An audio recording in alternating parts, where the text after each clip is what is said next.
All right, and we're live. Well, hello everyone.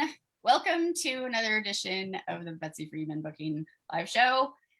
We're talking about real estate in 2021 today, which is a subject that I know almost nothing about. And so I'm very thankful to have some folks who do know and are working in real estate in a couple of cities across the country. So I'm going to ask you each to introduce yourselves and talk a little about where you're coming from and what you do. Let's go to Ryan first. Ryan. Bonjour, hello everyone. I went to Wheaton College with Betsy. Actually, we both studied French there. I had taught French for a while, and I still do on the side, but I'm actually doing full-time real estate near Chicago now.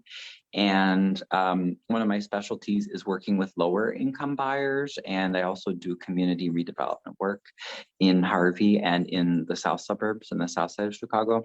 But I do, I go wherever. I do sales, whatever. I've also done higher end things as well, but it's just one of my passions. Yeah, so I'm happy to connect today. This is awesome. Thank you, Ryan. Bobbie? Hey, I'm Bobbie Noreen. I'm in Nashville, Tennessee. Been here for half of my life, and the other half I was born and raised in California in the San Fernando Valley, born in Hollywood, and had a real estate career for 20 years in Valencia, which is 40 miles north of LA. Moved here in 91 with a musician husband and started real estate up again here. So I am in my 49th year of being involved in real estate, which is an amazing thing to say. Never thought it would happen. So real estate has been my whole entire life. My income has always relied full-time on real estate. So now, after years and years of owning my own company, brokering, I now have a coaching company where I coach realtors, and I teach for the state of Tennessee continuing education. So wow, that's lots fabulous. Of real estate experience. That's fabulous. We're so glad that you're with us today. And Cara, you're in, I don't know how far away you and Bobbie work, but you're in the same city and you're just starting your real estate career. Correct. Yeah. So the same city. Yeah, I'm Cara Swink. I'm originally from Illinois, but I have been in Nashville since 2008 and had been in mortgage until just recently. Decided to kind of just go into a different avenue of of the whole crazy industry, and decided to jump on it, beginning of the year. So yeah, I'm still fresh, but staying busy and still loving it. So yeah.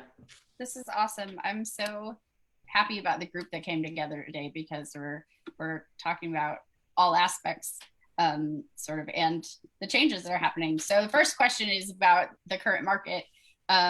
Where do you see the market going in the coming year, where you are, and maybe if you want to speak in general? What do you advise buyers right now, and are we facing another real estate bubble? Bobbie. Oh, well, right off the bat. Well, I have a lot to say about that. No, yeah. This is not a bubble. No, this isn't going to be a crash like 2008. And Cara, you may understand that one of the number one reasons is that the 2008 crash had a lot to do with mortgage. Yeah. And that there was so much lending going on to people that really were not eligible or capable of fulfilling their obligations. And so as the market went on and they were loaning money right and left with no regulations, it was bound to crash, and it did. And there were so many foreclosures and flooded the market, which dropped the prices, and it's completely the opposite now, completely the opposite. A lot of it has to do with the fact that the lending now is much more strict and much more careful with who gets a loan. So I think we'll have much more, it does speak to Ryan though, that it really hurts the whole segment of the market that isn't able so much to get properties. The other thing is when 2008 came, the building industry pulled back and stopped building as much as they have. So we have now the lowest inventory that we've had since 1963 nationwide. And so coupling that, the mortgage, the lack of inventory, the building industry holding back. And then the last thing is that we have the millennials, which I guess you all are, except me, is the largest segment right now of the buying population. They're hitting their 30s and they want to buy houses, and the interest rates are extremely low. And then couple that with or quadruple that with the pandemic, where people are not wanting to move and put their houses on the market because of the pandemic. You have a perfect storm of more buyers that want to buy, more sellers who don't want to sell because they don't know where to go. And so we're really in a perfect bottleneck of, well, I would say supply and demand. And that's a nationwide. Nashville is a little different in that it's been behind the curve as far as cities. We've had less growth and less appreciation than, say, New York, Chicago. And those big cities with all the money have decided to come to Nashville and invest, which is, again, causing less inventory, more people coming. So it's good news and bad news. Thank you. I'm learning a lot from this. Brian, are you still with us? Yeah. Awesome. Yeah. Okay, so I'll recap the questions real quick for anyone who's just joining us. I see we have some people watching live, and if you have any questions, I'm watching, I will bring them into our conversation as soon as I can. So where do you see the market going in the coming year where you are, Ryan? What do you advise buyers right now? And are we facing another real estate bubble? What are your thoughts? Yeah, I'm since Bobbie's so, more experienced than any of us in real estate, I'm glad to hear your assessment, Bobbie. That's very optimistic. So I don't know. Yeah, sometimes I feel a little stuck because I have so many buyers right now that I'm still getting accepted offers, but so many bidding wars, and I get a little, I don't know. I'm just more conservative financially with things. I always, even if people are just flippers, for instance, maybe it's because I lived through the last crisis, coming of age, basically, starting my career around the time that the big real estate crash happened. But I just feel like I always tell people, treat real estate as a long-term investment. Do not think that you're just going to be able to buy this, sell it really fast, make a lot of money, or hold on to it for a few years, get out of it, make a lot of money. Always have your exit strategy plan, A, B, C, D, E. So I think in general, I just advise people that always, because that's just the nature of like any capitalist market, right? Things are going to go up and down. So I certainly hope that, we don't have another bubble, but I am concerned. I'm not exactly sure where things are going to go. I'm thinking here in Illinois, now this would be interesting, different versus Tennessee. I don't know. See, we have a statewide eviction moratorium that's been underway because of COVID. So that's also held up a lot. That's another issue. Yes. Yeah. I didn't mention that. I have so many investor clients that they want to buy properties, and I'm like, don't do it. Because they're like, well, there's somebody in there. I'm like, can't get rid of them. And if they're not paying their rent, and unfortunately, although the assistance is appreciated, obviously, by those that need the help, there are those that, they know their rights. They know that at least in Illinois, you can't get kicked out. So that is a concern of mine. But also just talking with people, I don't know. I would prefer to see the values of the property. I know we have a shortage of property for the buyers right now, considering how low the interest rates are, but I prefer to see the values go up a little more gradually. Like right now, I don't know. I'm still telling people, put in your offers, but definitely don't lowball. And most of the properties here are going for at least 10 or 20,000 over asking. I don't know how it is, but in Tennessee, but at least absolutely the same. At least. Yeah, at least. But then I still get calls from investors, and they're like, "Well, this house is $40,000. I'm going to just buy it, rehab it, rent it out. Can I offer 30?" No. Hold this on is not here. the time to do that. Hold on. You have properties there for $40,000 that exists? Yeah. Oh, really? It's hard to find anything here.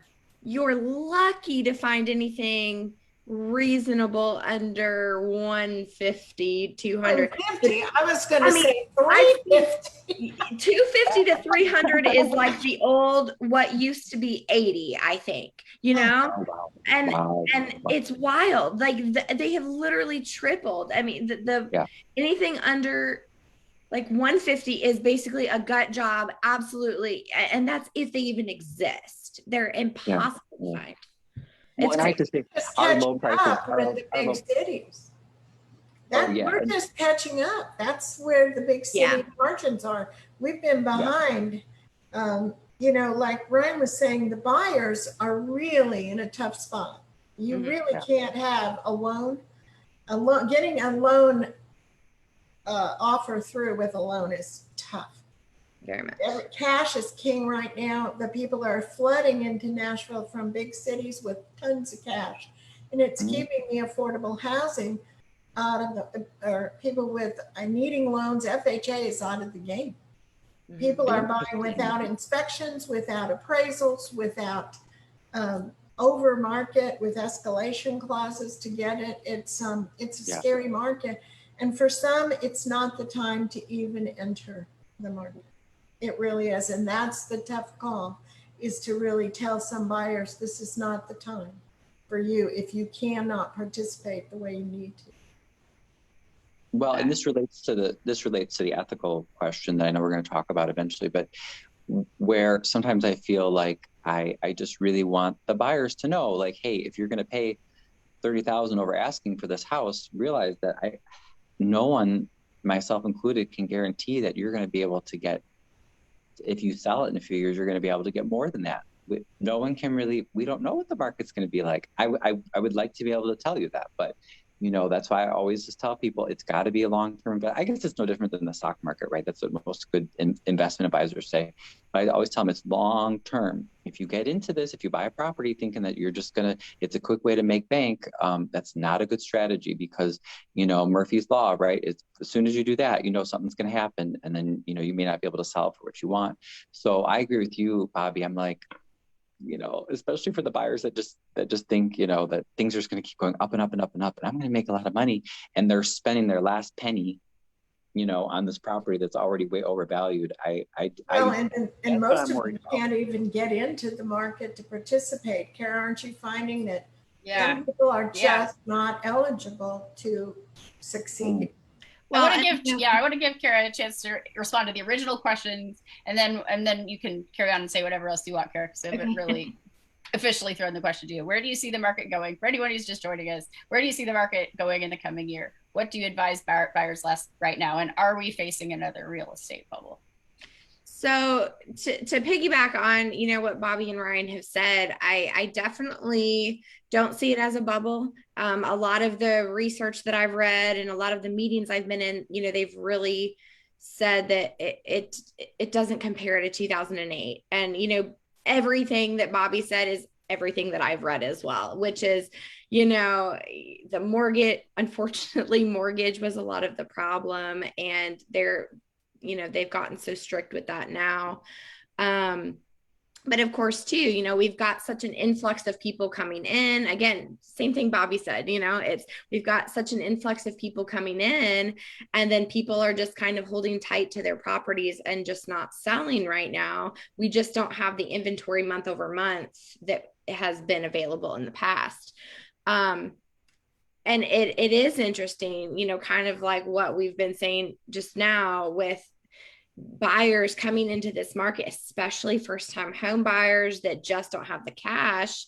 You have your FHA buyers or buyers that are doing a 100% loan. They don't have, skin in the game, right? As they say, they just don't.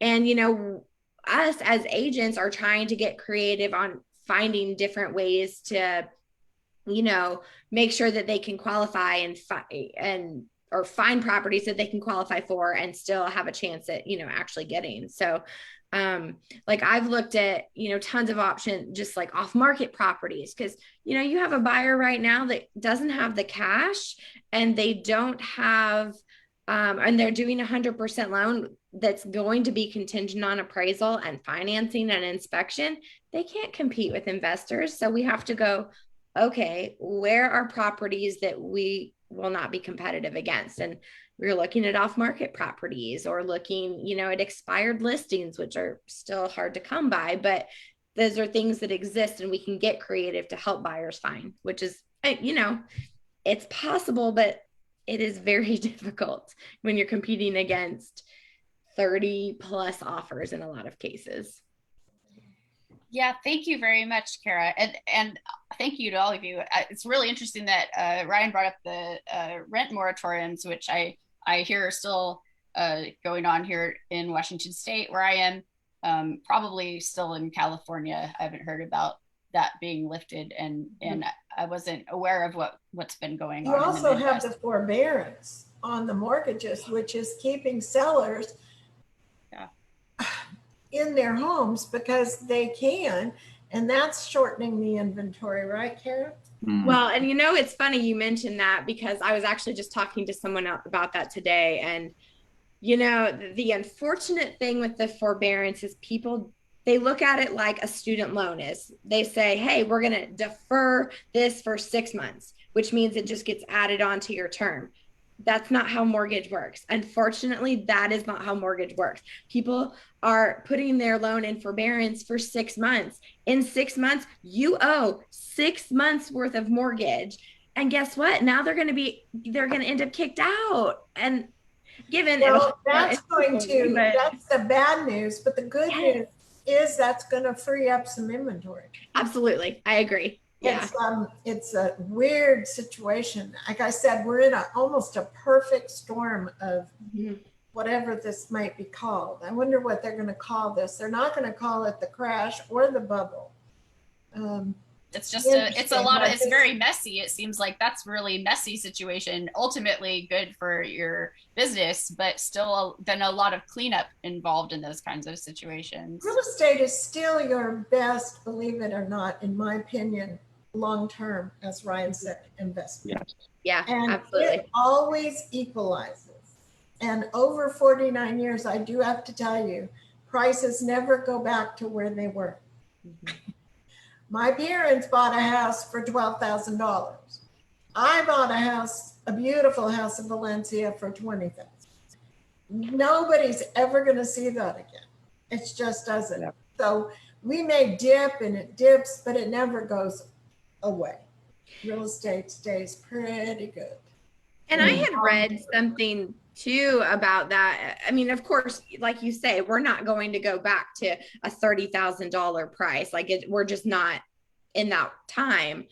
But, you know, a lot of what I've been reading is that, yes, we're going to continue to rise. I mean, there may be a little bit of a steady, you know, straight for a couple of years, but really everything that I've been reading is it's going to continue to rise. Now's the time to get in before it keeps going up. Yeah, that makes sense. Well, if people are profiting on their initial investments, it makes sense that they're going to continue to invest, and therefore, everywhere I've lived starts like that. When my parents moved to the San Fernando Valley, it was orange groves. If you all don't know the San Fernando Valley, it is one of the largest suburbs of LA. I think there's like a bazillion people living in this valley. And it was orange groves. And then we moved to Valencia. Wow. It just, the infrastructure is the problem, is people crowd in and then they start expanding outward. And then the infrastructure isn't kept up. So you have markets in like Atlanta where it's just gridlock. Nashville's getting there. I don't know how Chicago, you guys have, don't you have the Loop, which is a, what do you call it? Like the subway? Yeah, we do have public transportation. That's a lot of what I'm passionate about is sustainable development, and why I picked, I'm an urban planning nut. So Harvey's called, in urban planning terminology, an inner ring suburb. So these were suburbs in, you know, nationally, even around the world, but especially within the US, that tended to be industrial. They were on the some of the first suburbs sort of on the edge of major metropolitan areas. And many of them, especially in the north, but even in the south, are run down, neglected. They've struggled to regain their identities. So one of my passions is trying to get people back into these houses, like by me, Harvey, Riverdale, Dalton. The infrastructure was put in, there was a huge housing boom after World War II here. So these houses have been here for a while. You have Lake Michigan water, you have, all the power you need, all the street, everything's mature, it's developed, and it's been that way since like, the 60s or 70s. So it's a matter of convincing people to want to move back to integrated communities, not only racially integrated, but economically, and trying to get away from that. The problem of American real estate has always been, oh, well, there's a minor problem, or I want a bigger house or something where I'm living, let's say closer to LA, if it were California, okay, well, hey, if I go out 2 hours, or now it's like some ridiculous amount, outside of LA, oh, there's this little town where houses are cheaper and it's growing. Let's live out there. And no one has actually stepped back, whether in government or even in the private sector, because we are often very greedy, right? We just want our commissions. And developers want their money. In Nashville, everybody moved out of the city, like you said. Then I was part of a gentleman named Mark Deutschman, worked with him for years. He was really responsible for bringing back Nashville as a sustainable live, work, and play environment. But what's happened now with the pandemic is, first of all, Nashville now is crowded in the infrastructure. And now people, because of the pandemic, are wanting more space because they don't want to live as close as they were. So it's just amazing how the trends keep shifting. And I applaud you, though, for trying to regentrify, I guess is maybe not the right word. 100%. Gentrification is probably not the best word. I was going to say, the word, and unfortunately carries a lot of negative connotations. And I didn't mean it in that way. I just see it as like I remember when I was younger, we talk about reduce, reuse, recycle, and so I'm trying to get realtors and, just normal people passionate about that and say, if you have a problem in your community, instead of just sort of throwing it away, which is what people usually do in the Chicago area, they're like, oh, well, this particular group of people is moving in, or, I want a bigger house or whatever. So I'm going to go drive about an hour away and I'm going to get a new house built out in the cornfields. And that is the solution to my problem. And you see that all over the US. I'm just saying in Chicago, we see it all the time. Trying to tell people, hey, guess what? Wherever you live, you're going to have problems. Consider staying where you're at and reinvesting in the community, moving up within the community, getting a bigger house, getting a loan to redo your house, whatever. Also come back to areas like Harvey that have been developed for years and years and years, and just people just kind of overlook them, and they just want to go out to like the Napervilles and even farther. Like I said, where you're getting to the point where people have like 2-hour commutes by car to urban centers, because unfortunately that's just the wasteful pattern that we have of, and so I'm very passionate about that as a realtor and as an urban planner, just trying to get people to say, hey, you can invest in these communities, they're not perfect, but don't think that if you go out to the cornfields or the desert, that there aren't going to be problems there, because like you said, Bobbie, infrastructure, guess what? The first thing people want, schools, water, roads. Well, why don't we have them? Why don't we have them? Well, sweetheart, you were living right next to LA and you decided to move out smack dab in the middle of the desert. So I got some hard reality for you. You're going to have to be patient, or those property taxes that you like that they're low, they're going to be jacked way up, because now you need water, now you need schools, now you need roads, now you need a fire department. But these are the things that, unfortunately, we're the most guilty, right? Our profession and developers, we just want to sell, and we don't educate people about these things. Okay, so how do you? Wait. So sorry, we've sort of gotten off script a little bit. So I want to give Cara a chance to. That's okay. We're going to come back to these. We're going to come back to. This is really fascinating stuff. It reminds me of.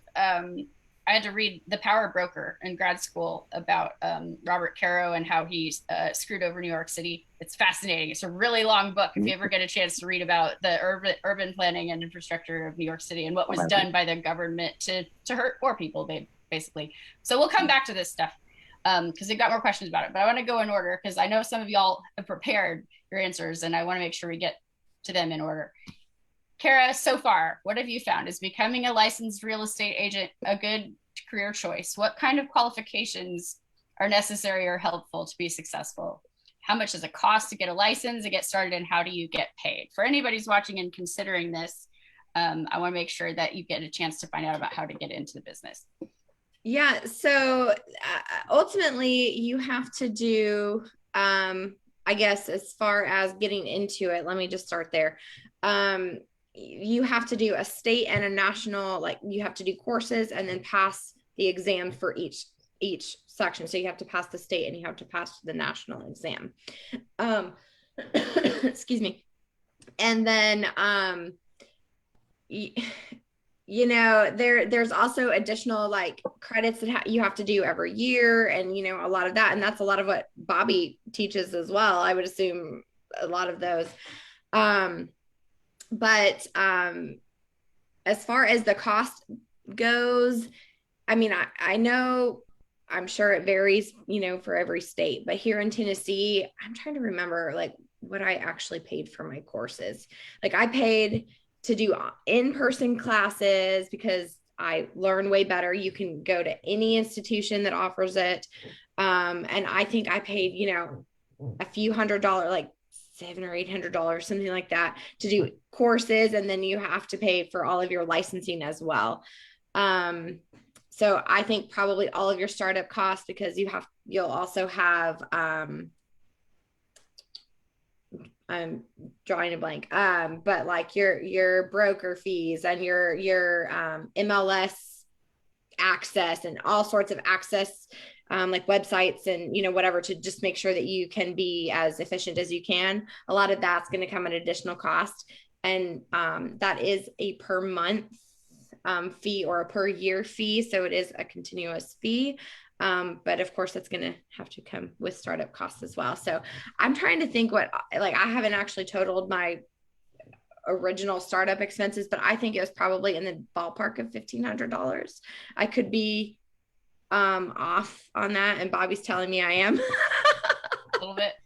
It's about $3,000. Well, I think a lot of it really depends on where you do the courses too, because I know that was the biggest chunk of money, was like the courses up front. But of course, then but also joining the board, the association, the associations of E&O insurance. This is a profession, and this is the thing that I really stress. And Cara,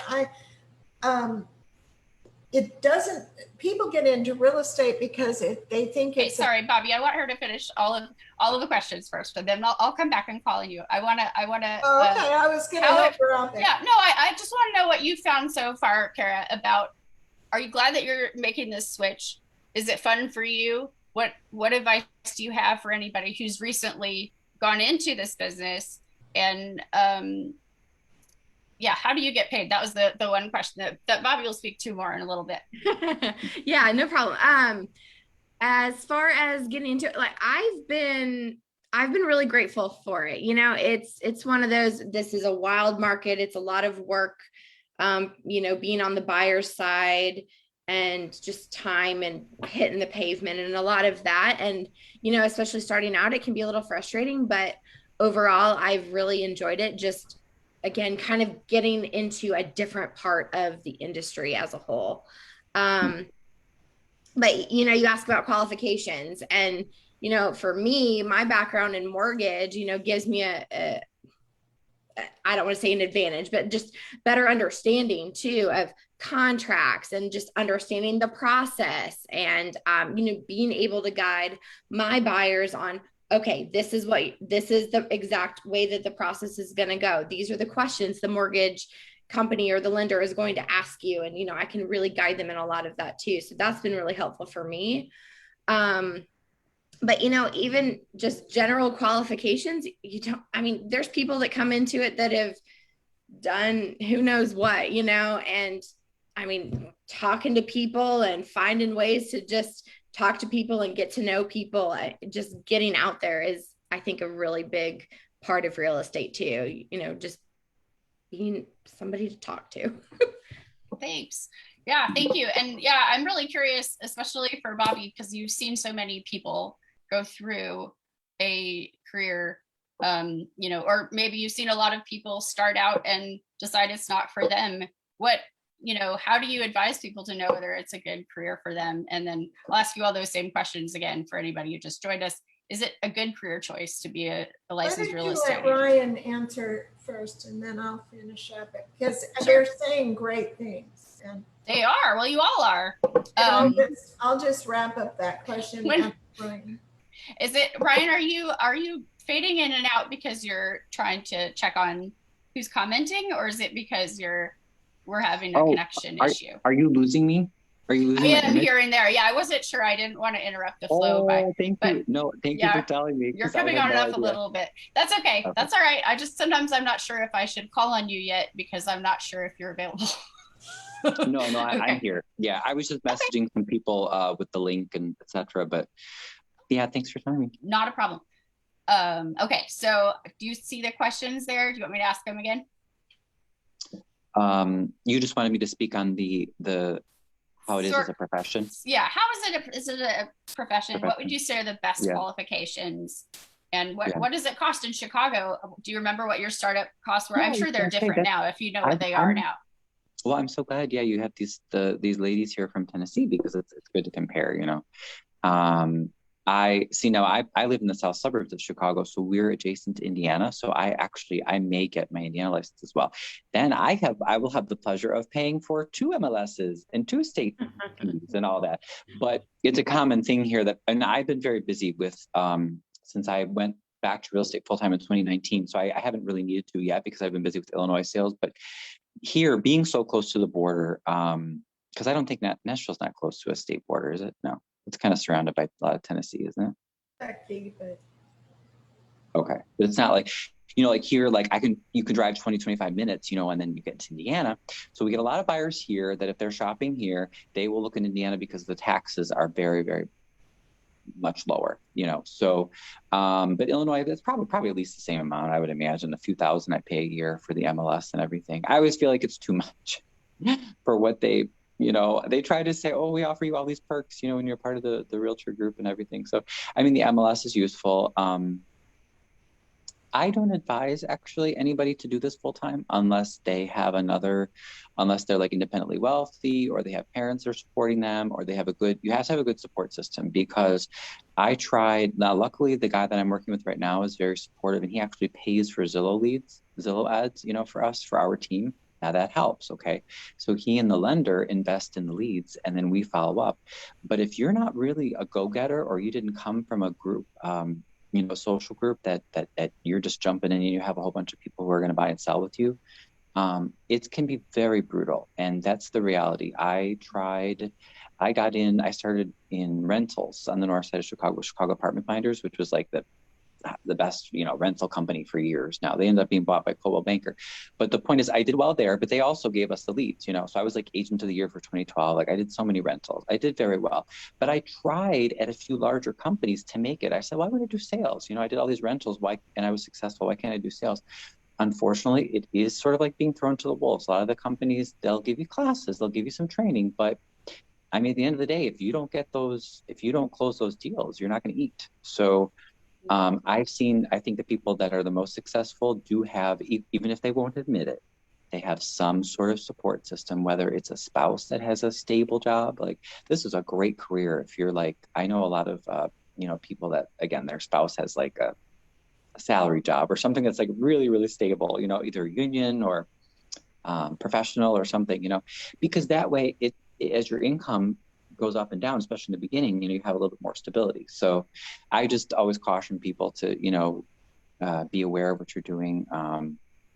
Or you might want to consider property management or other aspects of real estate, maybe not being a broker, because any 100% commission. Oh, you got mute, Brian. Oops. Unmute. Oh, there you go. There you are. We just didn't catch the end of that last sentence. Yeah, I don't know what I think I got a phone call. That's weird. Muted.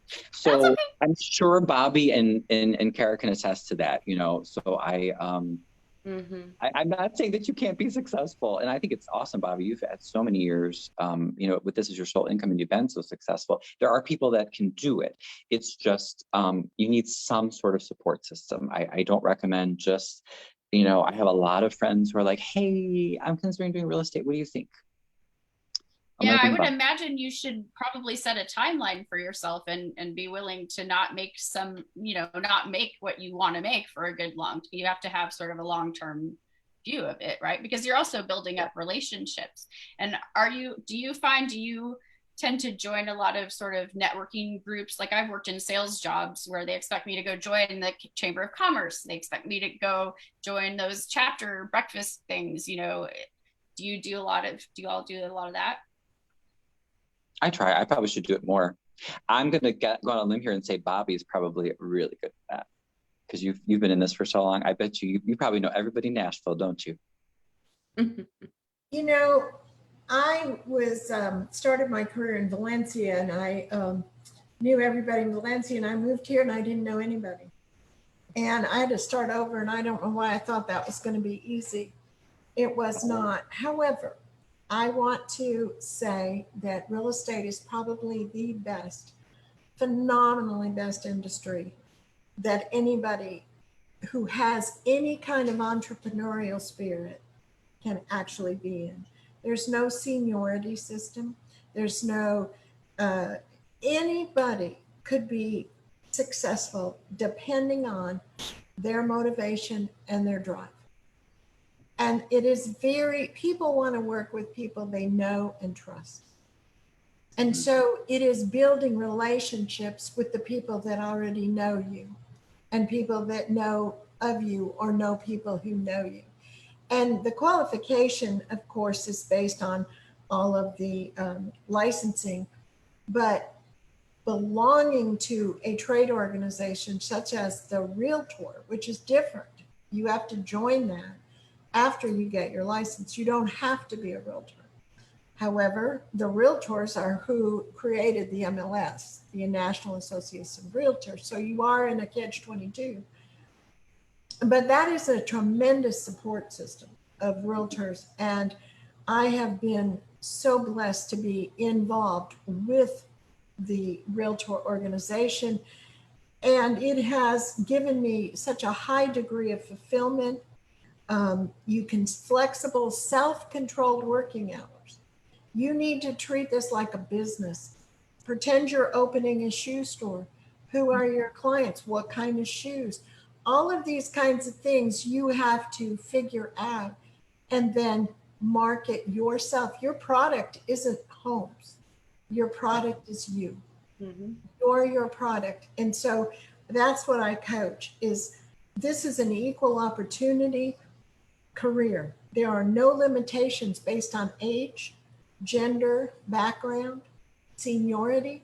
Tell me another company that you can be as successful based on your efficiency, your dedication, and your productivity. You are paid exactly for those. It's funny because that's a lot of why I got into it. I was like, I want to control my hours, control my income, control my day. And while the market kind of runs that a little bit right now, but it won't always, and we have to get over believing that the value of a real estate agent or a realtor is to find houses or find buyers for sellers. That's the least of our value. Anybody can find their own houses, and hopefully they can, because we're not having any luck finding it. And sellers can find their own buyers. So our job is not about finding houses and finding buyers. Our job is about working with people in a trusted environment, fiduciary relationship where we put their interests above all others and we work hard to protect them. And like Ryan, to assist them. But you're right, Ryan, you need to have some income to get you over the hump of starting, because it's not that expensive. When you think about opening a business and that's what you're doing, it's not as expensive as you think. couple $1,000s and you're ready to go. Okay, so you can't open any other entrepreneurial business of your own with that kind of income or expenditure. So it does put the onus on you.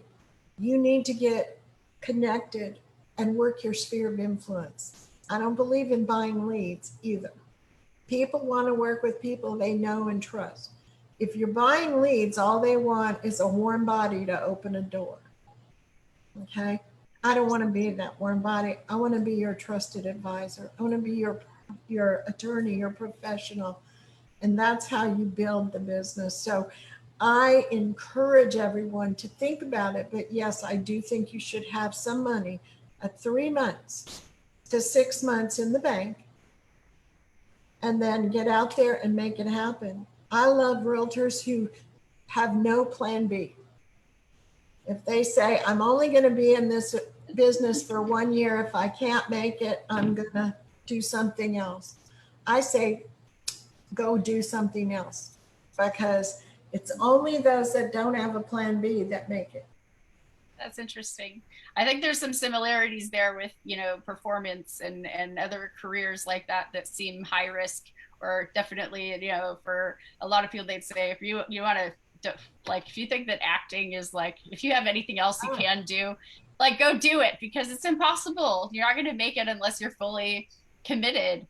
And I totally understand that there's something, you know, that you have to put your whole heart into what you do. That trusted advisor is a sales term too. If you don't believe in what you're selling and you don't really care about the people that you're selling to, and you're not going to stand by the product, there's no. Just remember, the product is you, not the house. That's very true. That's very and true. Ryan, I commend you for your commitment to the sustainable growth. And I do agree with you that to get into this business, you really should have a cushion to get you over, because when the last part of this question is, how are you paid? People have the misperception that we are paid these enormous amounts of money. And actually, if you had a pie, we only take out a sixth of the commission of a whole pie. And we have to pay our brokers. We have the cost of doing business monthly. As Cara was saying, we have monthly expenses. We have to do continuing education. We have E&O insurance. Gas. Right now. Yeah, it's expensive. So it's not lucrative in the sense of it's just free money throwing at you. It's hard work, and you don't get to walk home with the whole chunk. But and we don't get paid until it closes. Like, you're essentially working for free. You work hours and hours in the hope. And that's another subject that I preach on. And that is that we need to be treated like professionals and act like. So I won't get into that, but it's not the easy money at all. No. It's hard work, but it's rewarding and it's very fulfilling. Well, and a lot of people too don't realize, you know, it's not your traditional 9 to 5. You're not clock in and clock out kind of person. We're not only on call nearly all the time, but, you know, we're working when you're not, which means we're working nights and weekends. I couldn't tell you the last time I had a weekend off, because that's when the market calls and that's when buyers are available to go see houses. And, you know, and I knew that getting into it. So.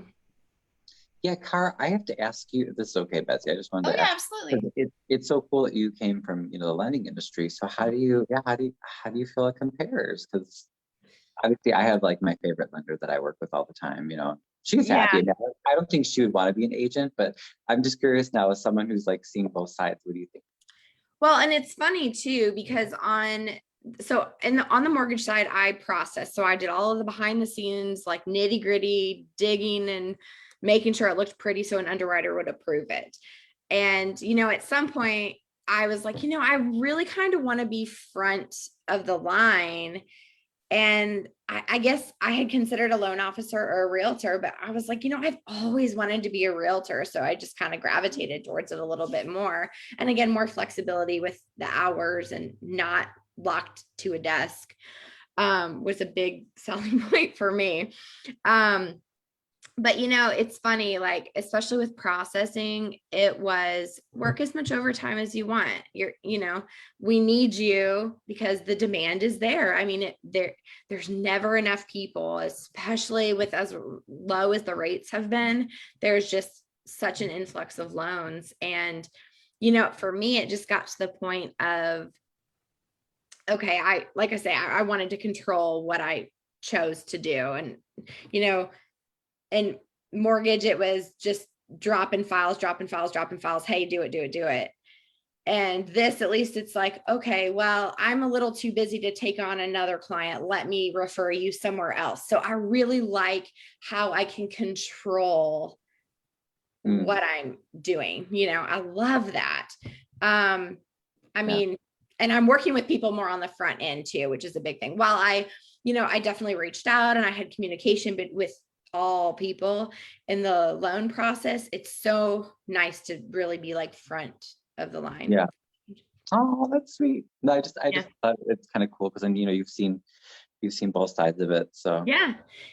Well, and like I say too, I feel like it really helps me to help buyers along, because so many people, especially right now with all the new millennials buying that have never bought, it's okay, let me help you. Let me explain. They're going to ask for literally everything, your blood type and firstborn included, So it is what it is. And, you make the joke and explain that up front and they go, okay. And I always tell, it's like I tell everybody, I said, I had some clients recently that were like, okay, when can I go buy furniture? When can I do this? And I say, 5 minutes after you close. You do not do anything to, it's funny, but it's nice to be able to guide them a little bit more. All right. What was that, Bobbie? I said she's right. Yeah. That's the part that I think is so fulfilling. It's not about finding houses. It's about really helping people understand how to achieve a really pride in ownership of a home. And that gives a tremendous amount of self-fulfillment. And like you said, you're not just sitting at a desk, you're actually interacting in people's lives that make a difference. Yeah. And that is why we do it. I mean, I think that's why I could be in it that long, because you do feel as if you're making a difference. And if you read the preamble, going into the next question here there, Betsy, as a realtor, we are not only governed by the laws of our state, but we have ascribed to a code of ethics that is over and above what the law says, that the National Association of Realtors founded in 1913. And the preamble to that code of ethics says that it is a calling, a high calling of service to the individual. And it is a beautiful preamble that if you guys haven't read it, you should read it again, because it really gives my heart. It is a calling. And that's what I think the fulfillment, it's not just selling. We're not salespeople, we're called to serve. And I think that changes the whole picture of what we do and why we do it. Well, and Bobbie, you said it before as well. It's so much of a relationship, business. It's connecting with people and, and then you're working with them once and you hope that you can continue that relationship and hopefully work with them again in the future. But even aside from that, you become friends with people. It's great. It's constantly expanding your network as well. It's good. And I'm sure that a lot of your business comes from your reputation, from people recommending you to other people. They had a good experience. That's the best referral ever, is the referrals. Absolutely.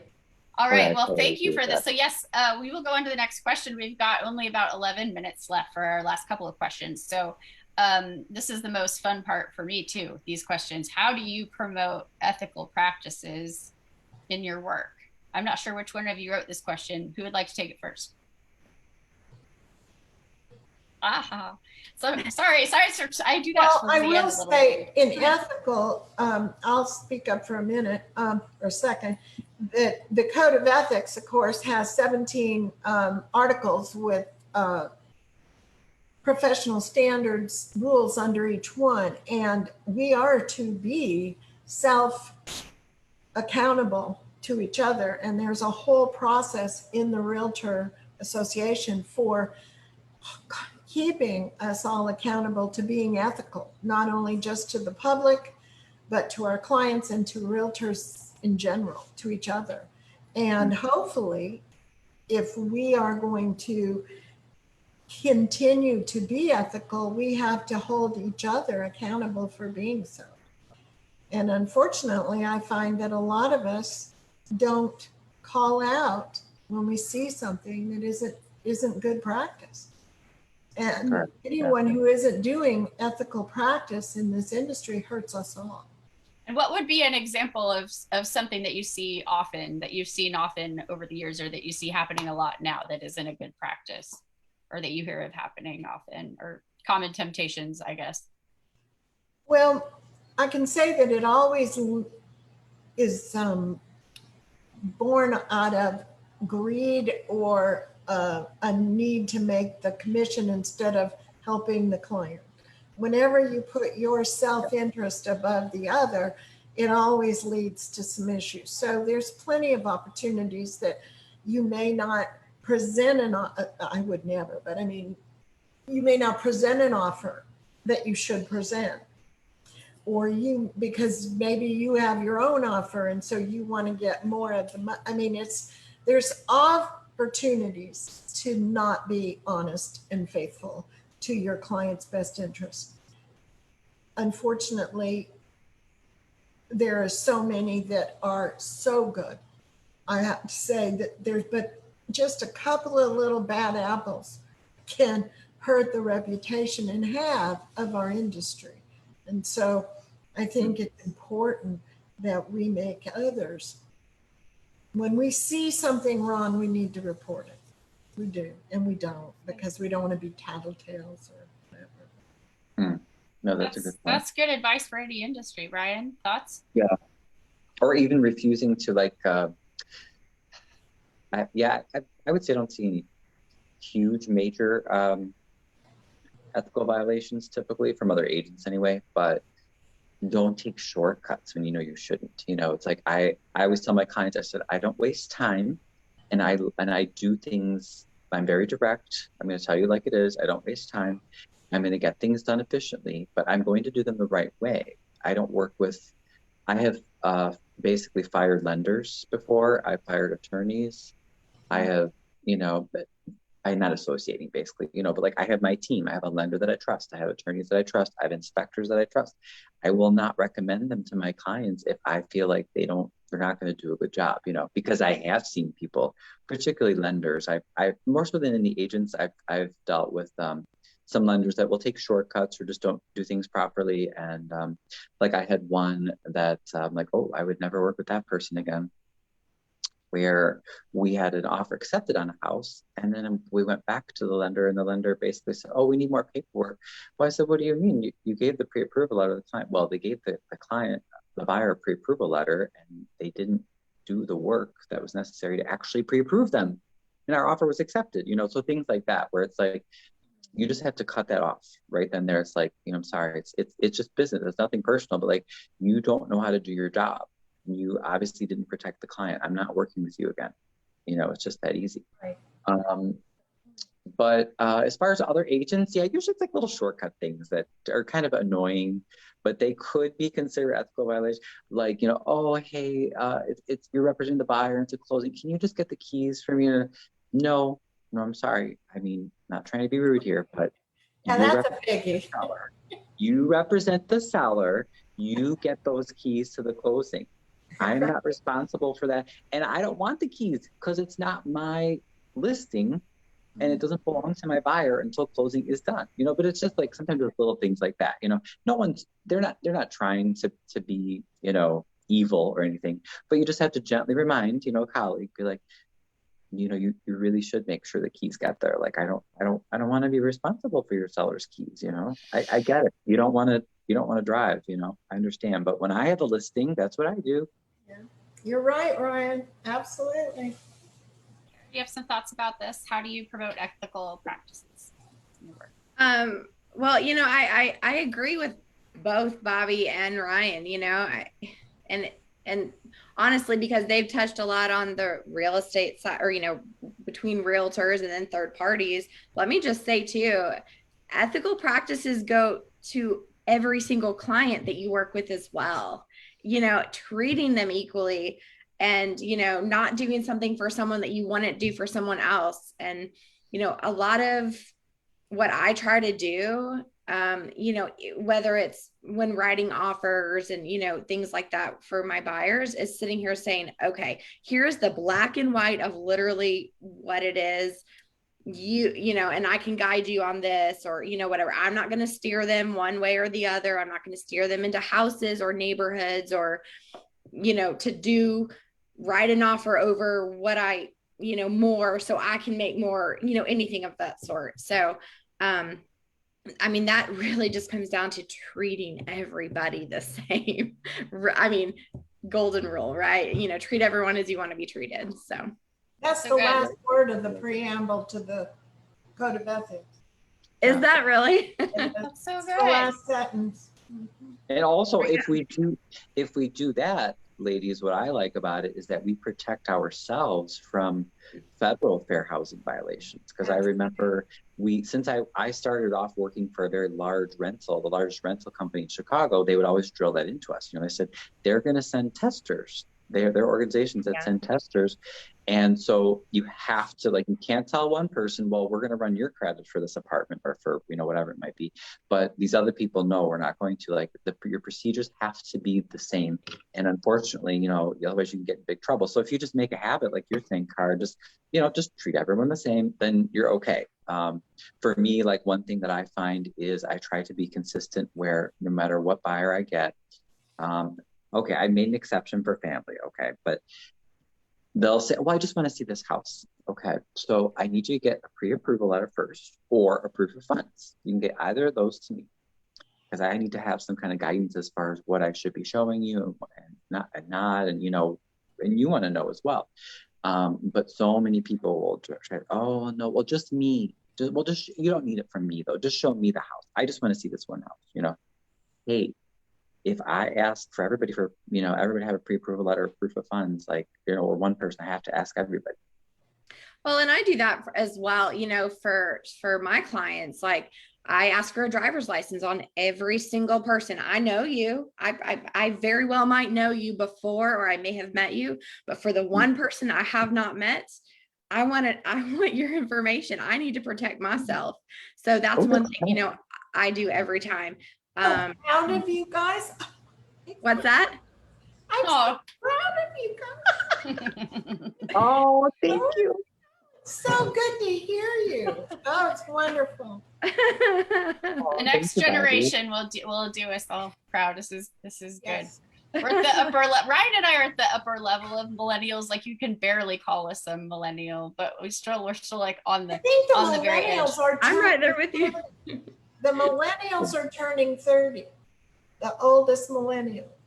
No, they're turning 40. Unfortunately, we're on the edge. So Cara's only a tiny bit younger. Maybe it's the youngest ones turning 30. It might be. Yeah. I don't know. What do you call the 20 to 30 generation? Generation Z, I think they're calling them. Zennials, right? Zennials. Zennials. Oh, yeah. Because we're not X. Gen X was above us. I wish I were. That's right. Gen The X, youngest millennials are turning 30. Okay. Oh, that's right. And that's right. They're the biggest generation right now, the millennials. So that's why they're wanting to have the housing. They're ready to start invest. Yeah. And they're later buying houses than our generations. Mine, meaning. Very much so. And that's the thing. We still have so many baby boomers, obviously still living that are out there as well. So there's just so many people. there's a lot of us on this planet right now. Okay, we're almost at 4, but I do really want to talk about the last question. So if you want to stay on for 5 more minutes to talk about this, how do you contribute to responsible community development in your area? Ryan was touching on this a little bit, without pricing out the poor and contributing to homelessness. This is a wonderful question that usually I'm sure we don't really talk about much in this kind of a forum. Yeah, I love that topic. That was my question. Okay, since it's your question, go for it. Let's tell us some more. Oh, well, that's part of that relates to my whole trying to get people back into areas that are already developed, but are often overlooked between urban cores and the far-flung suburbs. And most American metro areas have them. So, they were emerging markets. Oh yeah, you could call it that as well, sure. So a lot of them, historically they were boom areas, let's say right after World War II with the GI Bill, but then over successive generations, people kept moving further and further out. Eventually, people saw them as undesirable, but often they are closer to the urban centers and they already have infrastructure in place. So I try to encourage people to buy there. However, yes, you can be accused of being a gentrifier, and that's like a bad word right now, in real estate for a lot of people and in urban planning. I think having, programs to educate buyers that are in the community. I know in Harvey, like I do some work with the mayor and things here. So like one of the projects that we looked over that I think the city council approved, but there's going to be in our little downtown. It's like subsidized by the state, so the rents will be really low, like 2 or 3 bedrooms for like 800 or 900 or whatever, that they're proposing. But if everything goes as planned, we can have a development there that's like 4 or 5 stories, and it's a whole rental development. Now, part of that, I don't know, it might depend on the state, but the proposal is using an Illinois grant that's for affordable housing. So supporting things like that. I mean, that's pretty complex. That would probably be in the upper, side, because there's a lot of different pieces that have to work together for that. So being open to projects like that, I think helps, and not being a NIMBY, I don't want homeless people, but I don't want this affordable housing project near my house. Okay, well, it's got to go somewhere, right? If we believe in having affordable housing. So I think getting over NIMBYism, not in my backyard, is a big thing. Yeah, and a lot of my clients are just, they're buying their first home. They their price point is lower, and hey, if I can be a good agent, give them good service, that's great, because everybody wants to, not everybody, but a lot of realtors are like, oh, I just want to skip over that. Like, give me the $500,000 clients, Well, I think it's wonderful, Ryan. I really applaud what you're doing and your mission. I really do. I have to say, Ryan, I have to wonder if, because of COVID, like I know here in Nashville, people are moving further and further out because it's more affordable. And even more so because of COVID, they're working from home. They're not having to drive. They're, getting those benefits, and then therefore looking for cheaper housing. I wonder if, or I would hope that would benefit, like the areas that you're talking about, is, hey, you don't have to drive 2 hours, and you don't have to drive at all if you're working from home, whatever the case. But I don't know. I agree. Yeah. I try to appeal to that, and I'd like to see more realtors enthusiastic about, like, let's build diverse communities. Let's build, because what we still see a lot of now, federal fair housing laws prohibit this officially, but it still happens. It may not be necessarily first on the realtor's mind, but it's our job, like Bobbie, like you're saying, to take the moral and ethical leadership and educate our clients. If people are saying, well, I want to move to this area because, I don't like the schools in this area, or I don't like I feel I'm at least obligated to say, hey, just so there's a new mayor, like for Harvey, we elected a new mayor recently. There's a new mayor. We're working on fixing things. I know the area has a bad reputation, but you might want to consider the houses because, yeah, there's work that needs to be done, but also you save a lot of money in a house. versus like I've noticed it's code for more racial and economic segregation, where buyers will say, oh, I don't like the schools there. Yeah. It looks run down. Like there's certain things that people will say because they know they can't say, well, I don't want to live with this group of people. And so I think if nothing else, just be aware of it as a realtor, you know, and try to challenge people and say, hey, look, I understand, you know, you want your kids to be in a good school and you don't want your kids to be beat up every day because they feel that that's a rough area, you know. But I guess, I don't know. So I don't have all the answers, but at least being aware of that. But I've seen that a lot. That's the new code, you know. It's like, well, it's not, I don't feel it's safe, and I don't like the schools. That's the new code for saying I want to live in a segregated area that's typically like 2 or 3 hours out from the urban core. Well, that's a fine line too, that, you know, you've got to walk too. You can't explain elaborately. I mean, if anybody knows about an area, you know, you can do your research, as they should. If it's a concern for them, they should be doing their research. But like as a realtor, you know, we have to be careful not to steer them into something, or, you know, at all. So that's a fine line. That's a hard thing to do. Yeah, I mean, we're called not to work with people that are wanting us to participate in any kind of discrimination of any kind. Correct. Yeah. No, you're right. And you can fire clients over that too. No, it's true. But I think I have. Yeah, no, you're right. I would support that. But I think just being aware of those things, you know, that if nothing else, that's a good first step, you know. So not necessarily saying that you should steer people into, you know, areas that need a lot of work, like right, that buy there. But knowing that at least like it's in, you know, hey, that, you know, consider it might be an option, or maybe buy a rental property there or something, you know. But I agree with you. I think we do have education, is educating our clients is the best too. Buying in areas that have great future potential is a good investment. Correct. Thank you so much. Sorry, go ahead. Go ahead, I'm done. Okay, I hope I gave you all enough time to speak your mind. It's been a really wonderful conversation. I've learned a lot from it, and I trust all of you implicitly. I would work with you all again at any time. I hope you all come back on this show again. You know, next year we'll do a 2022 real estate catch up. Next week, Bobbie's sister's going to be on the show with us as a guest. We're going to talk about favorite plays and playwrights. I will probably not be back from camping yet. So my friend Emerson is going to guest host, and my friend Deborah Littleton will also be with us. She's done a lot of community theater over the years. So it'll be fun. I hope you'll all tune in next week. And thank you again to all my guests for being so lovely and for kind. having us. I am so glad that I got to meet all of you.